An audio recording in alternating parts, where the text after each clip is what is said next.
Web Marketing That Works podcast, episode 11.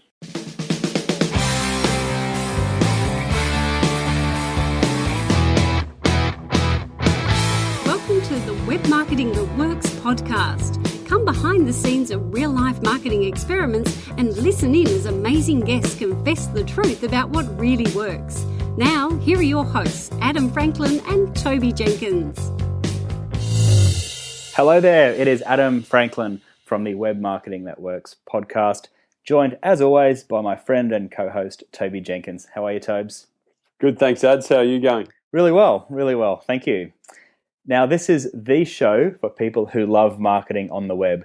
You will be taken behind the scenes of real-life marketing experiments where we look at the good, the bad, and the ugly. We confess what's failed and reveal the truth about what really works.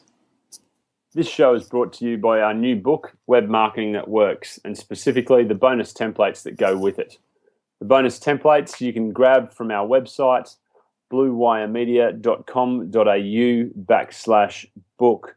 And there are 33 of those, and thank you all so much for your support so far of the book. It's been awesome. And I would like to give a very big thank you and shout out to the listeners that left us a 5-star review on iTunes. Thank you to Wes Davidson, Paulie Goldston, Nadine Zrinzo, Sachin Sekania, Sarah Berry. Thank you so much for your support. It has had a tremendous impact on our visibility on iTunes, and we are pleased to say that we're still at the top of the new and noteworthy for business and occasionally on overall iTunes in Australia. So thank you. Yeah, thanks very much, everyone. It's really cool. Now, the topic for today's show is flagship content, and we will explain more about what that is as the show unfolds. But we're going to take you through our early journey, some of the aha moments, and take you right up to what we're doing today and how it's all working. So, Tobes, would you like to sort of take us back in time, back to the early days? Yeah, sure, Ads. I guess the story, particularly around flagship content, really stemmed from a recommendation that was given by our peers and our mentors in the early days to go and download Vern Harnish's one-page strategic plan. And that was a single-page tool that would help you to plan out your business in terms of what was happening in the next 3 months, the next year, the next 5 years, and then, what was your big, hairy, audacious goal. And I mean, it was a great tool because it just gave us a framework to fill out, basically. And then, we were then handed again from a number of different sources Vern's book, which was Mastering the Rockefeller Habits. And again, a cracking book, really gave us a framework to work from to help us fill out the plan, and also some disciplines within the business to get underway. And from there, Ads, didn't we? I mean, we attended his events. I mean, we've traveled the world to join in to hear Vern's advice and to hear the advice of other people that he recommends. And it's just been an incredible experience to think that all stemmed from one downloadable page on his website.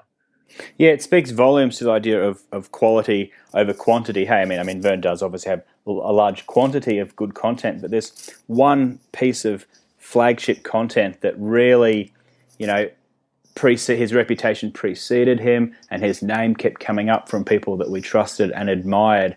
And it's worth noting and very interesting, I think, the fact that it was available for free. So before we'd even, read Vern's book or paid to attend his events, we had already received significant value from him for free. And that was something that we really aspired to do with our own marketing. And Tobes, can you sort of tell us through the next phase of our story? Yeah, well, I guess for me it was about us wanting to emulate Vern and figure out what would be our flagship, what was going to be the thing that we could be known for, and primarily driven around the fact that one of our problems was actually explaining how all this web marketing stuff fitted together for our clients. There was just so many options in the web universe and how they could market, and how could we simplify that into something that made sense. And really, we'd digested a whole bunch of stuff. We'd read a stack of books, blogs, been to conferences, but it was one conference in particular that really stands out for me. That was the Growth Summit, which ironically enough was one of Vern's hosted events in Sydney, and David Meerman Scott was beamed in by satellite. And David Meerman Scott, if for those who don't know, is the best-selling author of The New Rules of Marketing and PR, amongst other books that he's written. But that was the really definitive book that we had read and really enjoyed and learned a lot from. And then on David's presentation at the Growth Summit, he walked through, what a buyer persona was and how you could structure a marketing strategy around your buyer persona. And he used the language that finally gave us, what we needed to understand what was going on, and a language that we could use to then explain it to our clients as well. And that was what drove us back to the drawing board to say, right, we've now got the language. Let's sort of try to visually represent how all this web stuff works. And then perhaps that can become our flagship piece of content, which it has become, which is the web strategy planning template. And that was just such an incredible journey, I think, in terms of trying to distill everything we'd learned onto one page.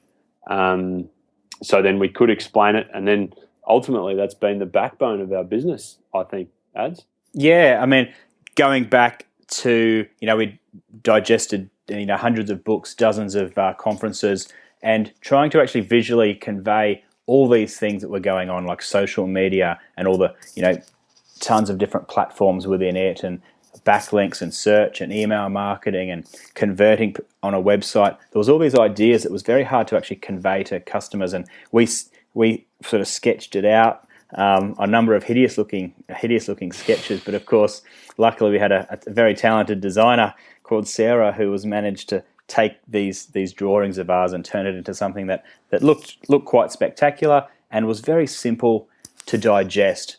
And so that, as you say, was the birth of our web strategy planning template, heavily influenced, of course, by David Meerman Scott's book, The New Rules of Marketing and PR, and that idea of a buyer persona, which really formed the foundation of a marketing strategy.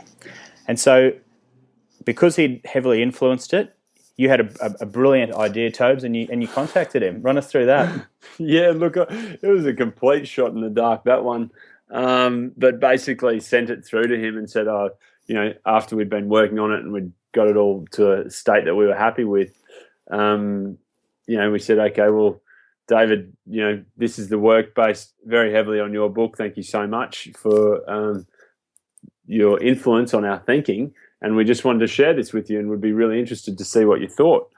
And that was what he replied to and said, well, look, guys, I love it. I really, really like it. And would you be interested in branding it under Creative Commons with me? And that was just a real thrill, Ads. I think, to have someone who we both admired so much, we'd put a lot of work into the web strategy planning template itself, but to then have him validate that was just such a nice feedback loop, I guess. It was brilliant. Hey, I mean, he said, can I just suggest a few tweaks to it? We said, yeah, absolutely. He'd been working on something similar, and we factored in his adjustments, and then, we put his name on it, our company name on it, and he actually blogged about it. And the real thrill after that as well was the fact that he included it in the third edition of his best-selling book, the book we've mentioned, The New Rules of Marketing and PR, and it sold hundreds of thousands of copies. So it's just amazing to think that one double-sided piece of paper as a PDF can, be seen by so many people, and it's been absolutely incredible for our own marketing. Yeah, and I mean, walk us through how you feel it's sort of impacted our marketing and sales, Ads. Yeah, sure. So in the days before the planning template, we were blogging and doing email marketing, and it was going well, but it didn't really get tons of traction in that it wasn't really growing that much. And once we released the web strategy planning template, it really gave our marketing teeth. And by that, I mean, it was something that was very popular on our website. A lot of people were downloading it, and, prospective customers had already, seen it and interacted with it before they were meeting with us about doing work together. And I guess for the first 12 months, we actually had it up totally free on our website with no registration required. And, thousands and thousands of people downloaded it. Then after, 12 months of doing that, we actually decided to put it up behind a opt-in form, or it's called gated content, or whatever you want to call it. We put it on a landing page where people had to give us their name and email address, and in exchange we would deliver this PDF to them. And that was phenomenal, because then we got a growing email list, and we had permission to continue to communicate with these people that had downloaded the template. So not only was our email list growing, but we knew exactly who had downloaded the planning template, and we were able to deliver more and more content to them to help educate them and give these people the marketing tools that they needed. In terms of actual results, the list grew, but our best customers had all downloaded the planning template, and in fact our very best customer at the time even said that intellectual capital in that planning template was the reason that he decided to engage us as opposed to our competitors. So it has had a huge impact on our business. So the other thing I really like about it, Ads, as well, is that it forms the core of our service offering too. Literally it's the questions we ask clients when we're consulting with them. It's what we talk about in our events. It forms the basis for the high level basis of then we dig into detail when we're sharing content on our blog, or other templates like the SEO planning template is a subset of the web strategy planning template. So it has really formed this real core through everything that we do.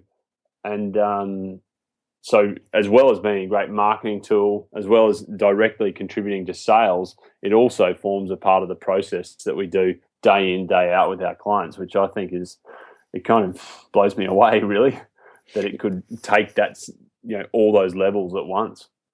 It really gives customers or prospective customers a chance to try before they buy, I guess.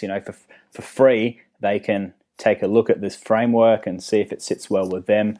And, the beauty of it, I think, is that they can look at it, understand it on that high level, and then go, wow, I really want to dig a bit deeper and flesh this out and really put some meat on the bones. And that's when they decide to come along to our events or hire us for some private consulting. So again, it's funny looking back at the impact that Vern had on us with his one-page strategic plan, that's beginning to sort of take shape with us, in that customers are downloading our planning template and then getting the hang of it and then bringing us in to help them flesh it out in more detail. And Ads, have you got advice then? We've spoken a lot about our flagship content and the process for uncovering ours. Have you got advice for someone starting off, looking to uncover their own flagship content? Sure. So I very often advise that, you're probably sitting on something that can be used as your flagship content already. So take a look at what documents or what IP that you share with prospective customers, particularly in that sales consultation process, because very often what you're sharing with people then is valuable. It showcases your expertise, and it usually helps people convert into customers. And very often you've got that already, and just by trying to do an audit of all the bits of information that might be useful to people, my gut feeling is that you'd be able to uncover your own flagship piece of content just by looking at what you've got. And if you don't, and if you do that and can't find anything, which would be unlikely, then I do just think trying to distill all the stuff that you know about your particular niche and then distilling it down into a 1 or 2 page document that clearly and concisely shows and demonstrates what it is that you're about and how you can help people. I think that would be the key. Any additional thoughts on that, Toby? No, I think you've summarised it there. Identify what the problem is, try to help solve it as simply and quickly as, well, not necessarily quickly, but convey the message simply as you possibly can. And that way to get people to start their journey in understanding, as opposed to trying to solve every single and answer every single question in one document. To recap, a flagship piece of content is your intellectual property that you release into the marketplace for free so that people can get to know you and you are actually known for that piece of content. Just like we knew Vern Harnish by his one-page strategic plan, and that served as the attraction or the magnet that drew us into his book and his events and his advice over the years. And seeing that, we wanted to replicate that and emulate that, and thank you to David Meerman Scott's ideas in his book, The New Rules of Marketing and PR, and the notion of a buyer persona.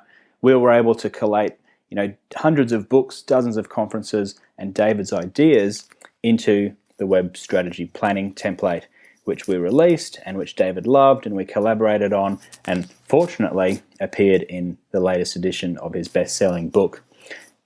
And if you're looking to do something similar, just look at what you're actually doing with prospective customers at the moment, because in our experience, that is very often where you're going to uncover your own flagship piece of content yourself. Thanks for the wrap-up, Ads. That explains it pretty neatly. So, as always, this show is brought to you by Web Marketing That Works, the book, and specifically the bonus 33 free templates that go with it. So please jump over to our website, bluewiremedia.com.au/book to download those templates. The intent on these podcasts is always to deliver actionable advice. So if you've got any feedback or questions, please let us know via email or Twitter. My email address is toby.jenkins@bluewiremedia.com.au, or on Twitter, I am Toby_Jenkins. Ads? On email, I'm adam.franklin@bluewiremedia.com.au and franklin_adam on Twitter. If you enjoyed the show, and we really hope you did, we would love it if you left us an honest review and a rating on iTunes or Stitcher.